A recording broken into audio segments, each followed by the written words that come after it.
चलिए महाराष्ट्र के तुअर बाजार का हाल जानते हैं, मार्च 2026 के दूसरे हफ्ते का। तो बाजार में चल क्या रहा है, तेजी, मंदी या स्थिरता? इस पूरी पहेली को सुलझाते हैं।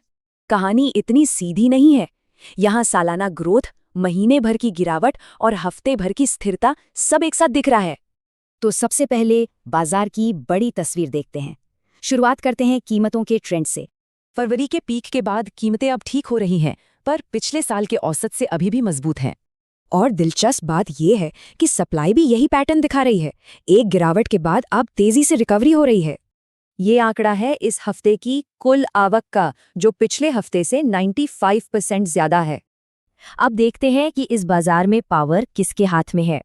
कमाल है, सिर्फ 5 बाजार पूरी 53% सप्लाई को कंट्रोल कर रहे हैं, और अमरावती इसमें सबसे आगे है। और ये साफ दिखाता है कि सारी ताकत एक ही जगह है। विदर्भ बेल्ट ही सप्लाई का असली सेंटर है। इस कंसंट्रेशन की वजह से कुछ बाजार जीत रहे हैं और कुछ हार रहे हैं। चलिए देखते हैं। ये मैट्रिक्स साफ तौर पर 4 कैटेगरीज दिखाता है, मार्केट के पिलर्स से लेकर कमजोर होते दिग्गजों तक। लातूर, जो कभी एक बड़ा हब था, अब संघर्ष कर रहा है।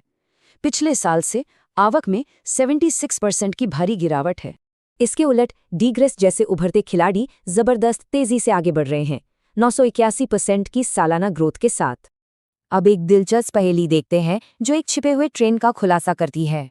तो सबसे अहम सवाल ये है, जिस बाजार में दाम सबसे कम है, वो टॉप परफॉर्मर्स में से एक कैसे हो सकता है?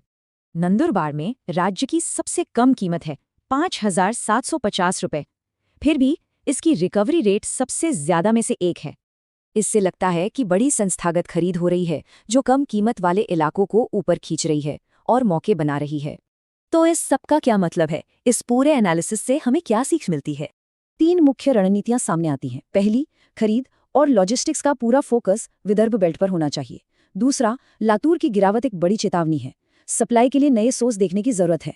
और आखिर में बाजार अब फरवरी के पीक के बाद स्थिर हो रहा है, यानी लगातार खरीद के लिए लिक्विडिटी काफी है। तो आगे के लिए ये सवाल बनता है, मौके की अगली हॉटस्पॉट कौन सी जगह होगी?